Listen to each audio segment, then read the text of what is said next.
Olá, tudo bem? Aqui é o professor Ricardo Pasco, da Universidade Federal do ABC.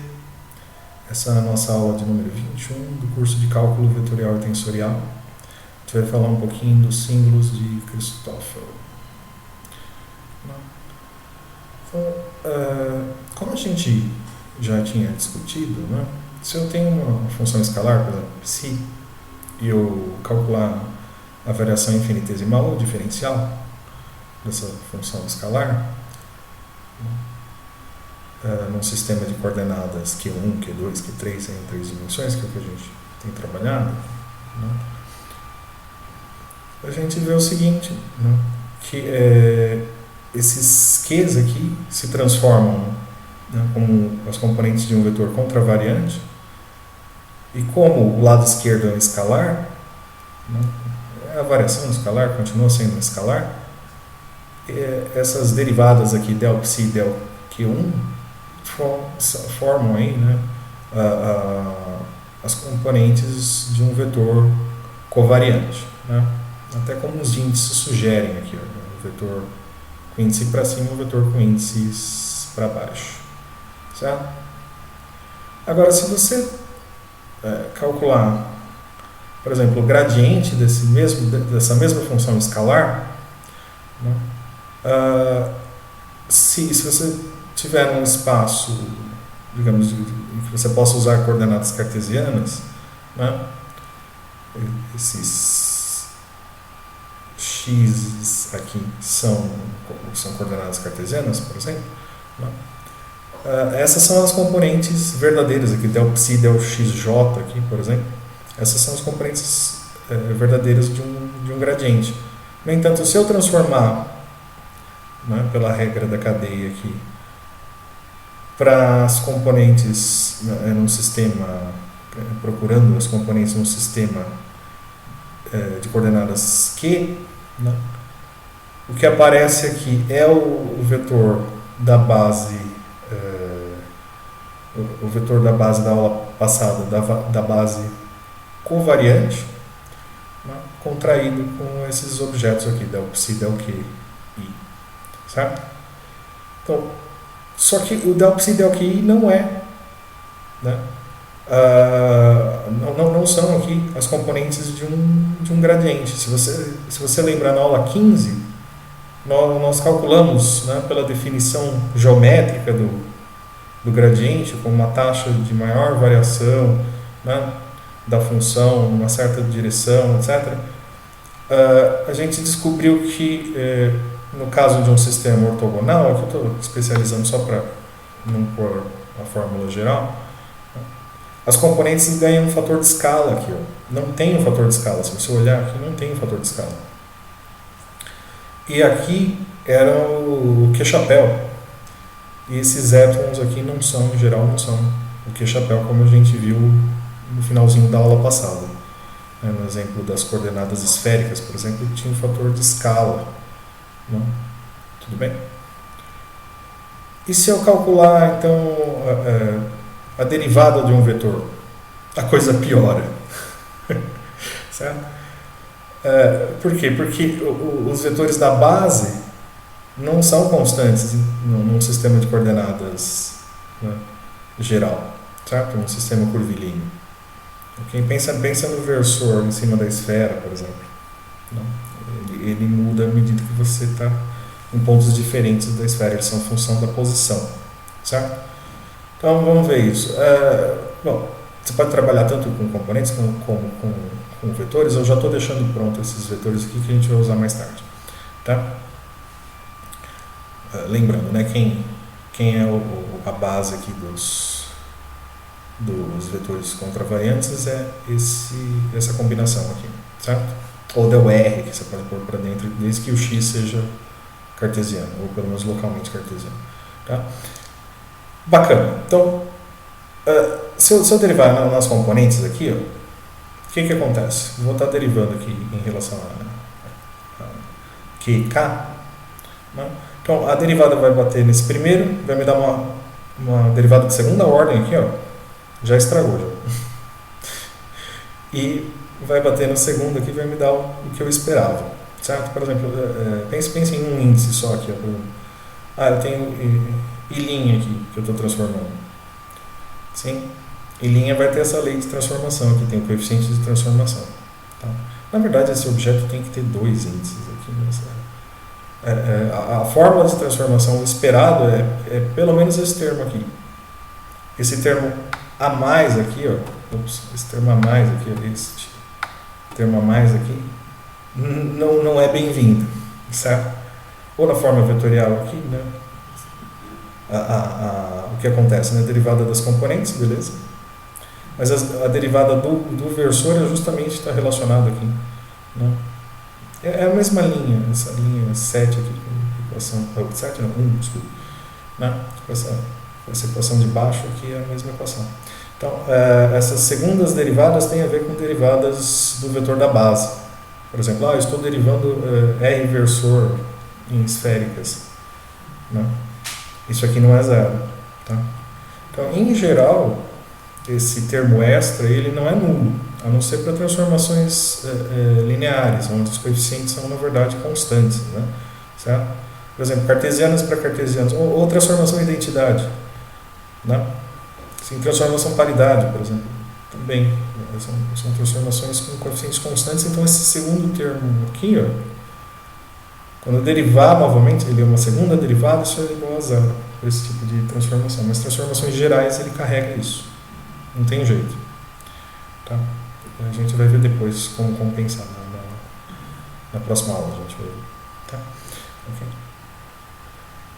Então, se esse termo extra, né, pensando na expressão vetorial, está associado com derivadas dos vetores da base, isso fixe aqui, k igual a 1, por exemplo. Isso é simplesmente uma variação de um vetor de base. Isso continua sendo um vetor de base. Tá? Okay. Então, eu posso escrever esses vetores em função da base dos épsilons aqui. Sim, qualquer vetor aí eu posso escrever como combinação linear desses épsilons da base. Tá? Só que esse objeto já tem dois índices. Eu não sei se é um tensor, eu não sei de nada. Eu só sei que ele tem dois índices, certo? E eu vou estar expandindo, né, em epsilon 1, epsilon 2, epsilon 3. Então eu tenho que ter mais um índice aqui dos vetores da base. Então os coeficientes da expansão aqui desse objeto, né, desse termo extra aí, né, em cima da base, né, dos vetores contravariantes, esse objeto aqui, esse gama de I, J e K, esses coeficientes aqui, né, se você tomar o produto escalar dos dois lados, né, lembrando, né, da aula passada aqui, vou tomar com epsilon, eu já usei I, J, K, etc. Estou usando L aqui. Então, do lado direito vai me aparecer o delta de Kronecker. Então, o I vai virar L, já virou. Do lado esquerdo eu vou ter essa contração aqui. Então, esses objetos aqui, eles são importantíssimos. Eles são chamados símbolos, né, de Christoffel de segunda espécie, tá? Ou coeficiente de conexão. Sim. Eles são importantíssimos, eles estão ligados, então, à derivada dos vetores da base. Tá? Em cartesianas não tinha mesmo. Certo? Em cartesianas, os versores, o I, o J e o K, eles são fixos. Em qualquer ponto do espaço, eles são sempre o mesmo. Tem sempre o mesmo módulo, a mesma direção, o mesmo sentido. Então, automaticamente, isso é igual a zero numa base cartesiana. Tá? E eles não são um tensor, né, de acordo aqui com os índices aqui, 1 para cima, 2 para baixo, eles não são um tensor de ordem 1, 2. Tá? Eu vou deixar para você provar isso. Se você fizer a transformação, ele também vai ganhar um termo extra. Certo? Okay. Mas o que a gente sabe deles? Que eles são, na verdade, simétricos em relação aos dois índices de baixo. Né?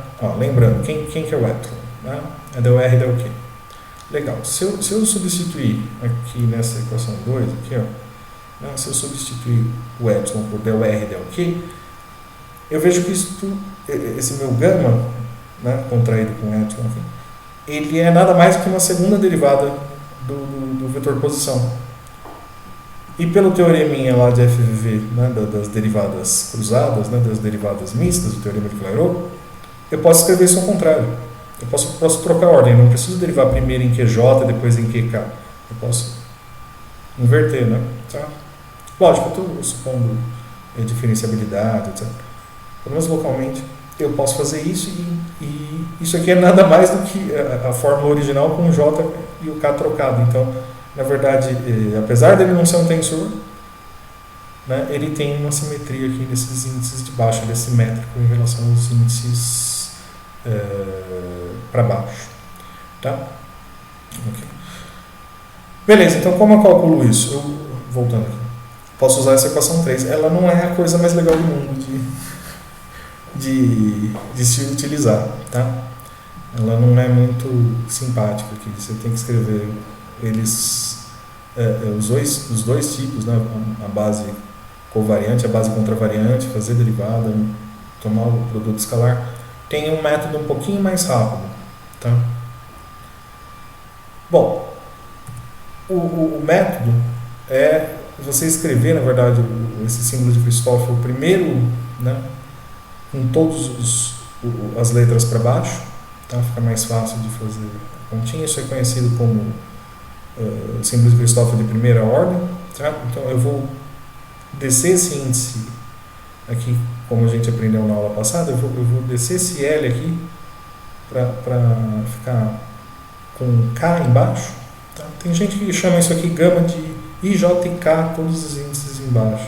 Não é universal, o livro está seguindo essa notação, eu estou seguindo também. O Arthur está seguindo essa notação, nós vamos seguir também. Tá? Certo?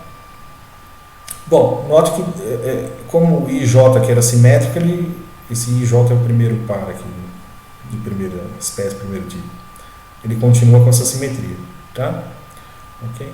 De novo, ele não é porque você baixou o índice aqui que agora ele é tensor, né, com 3 índices embaixo. Não.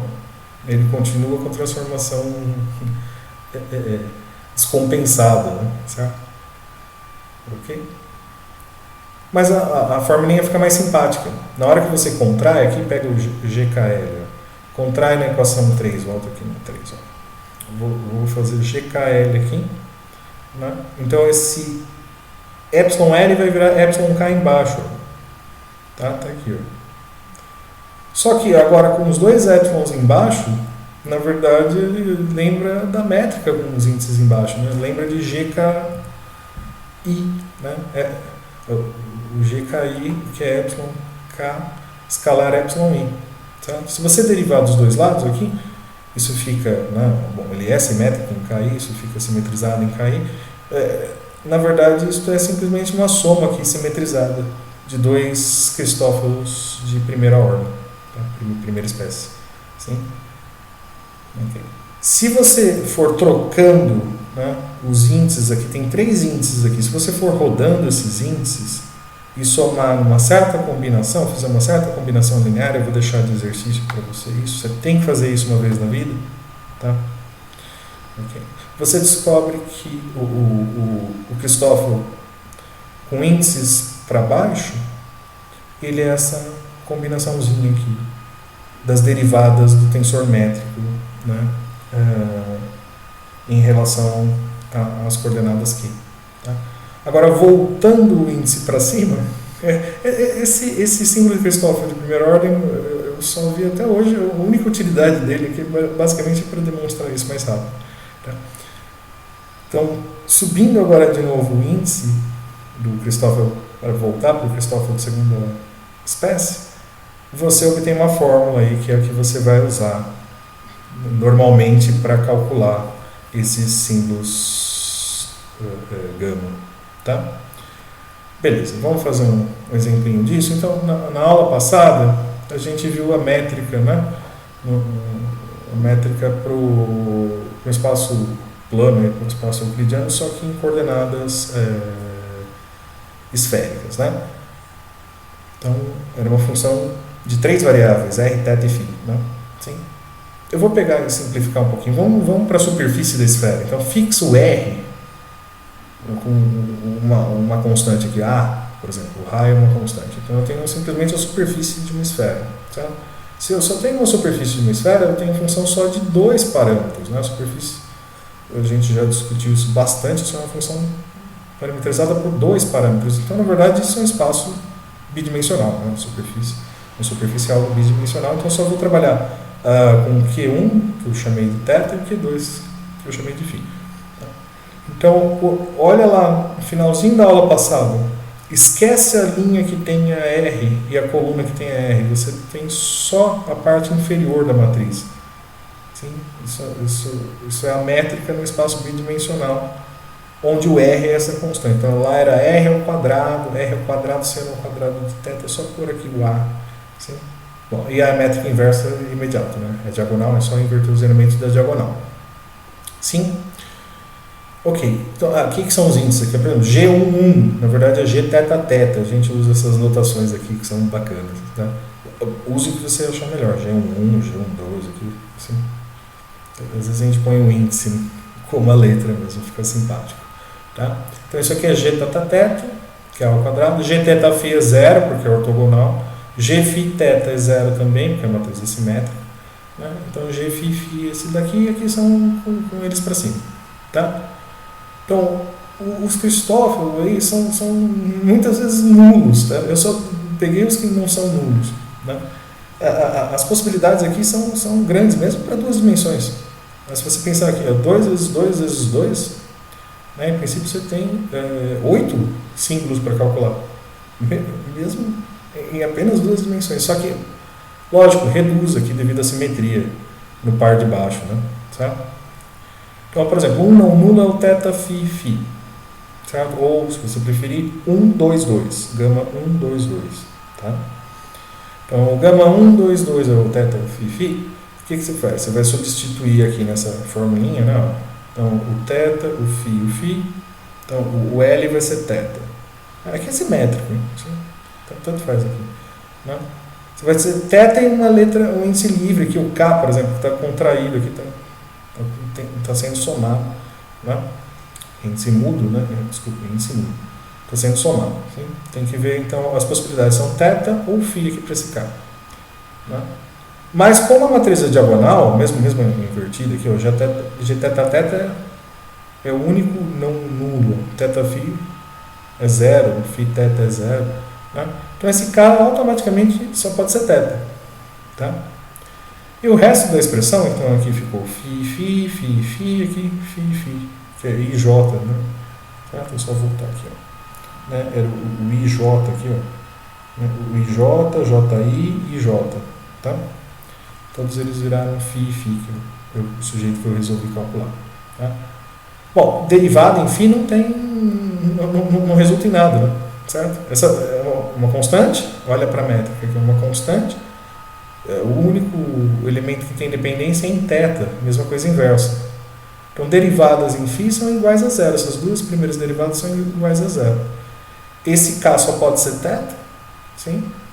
Então, ficou menos, pus para fora aqui, menos meio, G de θ só sobrou θ, porque é diagonal. G φ está aqui, ó. Né?